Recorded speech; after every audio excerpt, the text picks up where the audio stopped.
ભુજ ખાતે રંગે ચંગે કચ્છ કાર્નિવલનો ભવ્ય શુભારંભ।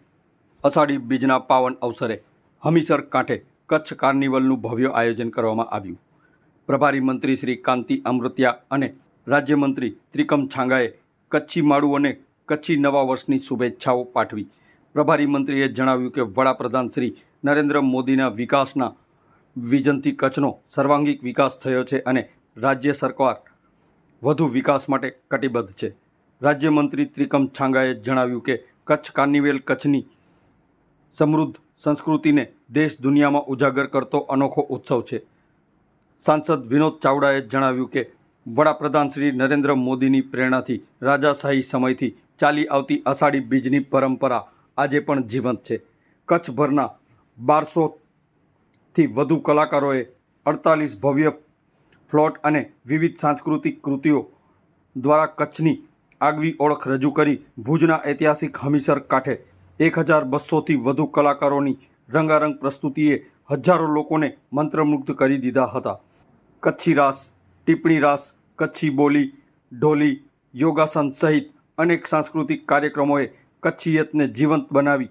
કાર્યક્રમમાં જનપ્રતિનિધિઓ, અધિકારીઓ, રાજવી પરિવારના સભ્યો અને હજારોની સંખ્યામાં કચ્છવાસીઓ ઉપસ્થિત રહ્યા હતા।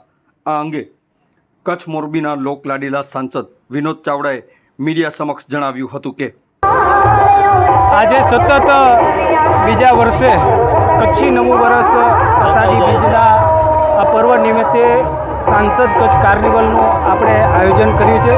તમારા માધ્યમથી દેશ અને દુનિયામાં વસતા સર્વે કચ્છીઓને નવા વર્ષની હૃદયપૂર્વકની શુભેચ્છા પાઠવું છું। સવારે આપણા દેશના વડાપ્રધાન શ્રી નરેન્દ્ર મોદી સાહેબે પણ શુભકામના પાઠવી છે અને જે પ્રકારે ગત વર્ષે પણ રાજ્યના મુખ્યમંત્રી શ્રી ભૂપેન્દ્રભાઈ પટેલ સાહેબની ઉપસ્થિતિ હતી, આ વર્ષે પણ મંત્રીશ્રીઓ, ધારાસભ્યશ્રીઓ અને મોટી સંખ્યામાં આપણે જોઈએ છીએ કે કચ્છના લોકો આજે ઉમટી પડ્યા છે। કાર્નિવલનો આજે સરસ પ્રારંભ થઈ રહ્યો છે અને 47 જેટલી કૃતિઓ છે અને વિશેષ 1200થી વધારે લોકો આમાં સહભાગી થવાના છે, પરફોર્મન્સ કરવાના છે, એ વાતનો આનંદ છે અને આ જે કચ્છી નવું વર્ષ છે એ યાદગાર બને, નવી પેઢીને પ્રેરણા મળે અને જેના ભાગરૂપે આજે આપણે કચ્છી સંસ્કૃતિની ઝલક અહીંયા આપણને આ કૃતિઓના માધ્યમથી જોવા મળશે। હા, આજે સવારે દર વર્ષે અષાઢી બીજ કચ્છી નવા વર્ષે આપણા વડાપ્રધાન શ્રી નરેન્દ્ર મોદી સાહેબ ટ્વીટના માધ્યમથી એ કચ્છી ભાઈઓ બહેનોને શુભકામના પાઠવતા હોય અને આજે પણ દેશ અને દુનિયામાં વસતા જે કચ્છી માળું છે એમને શુભકામના પાઠવી છે અને કચ્છ પ્રત્યેનો પ્રેમ હંમેશા રહ્યો છે। કારણ કે અષાઢી બીજના પણ 2 વખત માંડવીના બીચ ઉપર અને ઝારા ડુંગર ઉપર પણ ખુદ પધાર્યા હતા અને આપણે કાર્યક્રમ યોજ્યો હતો।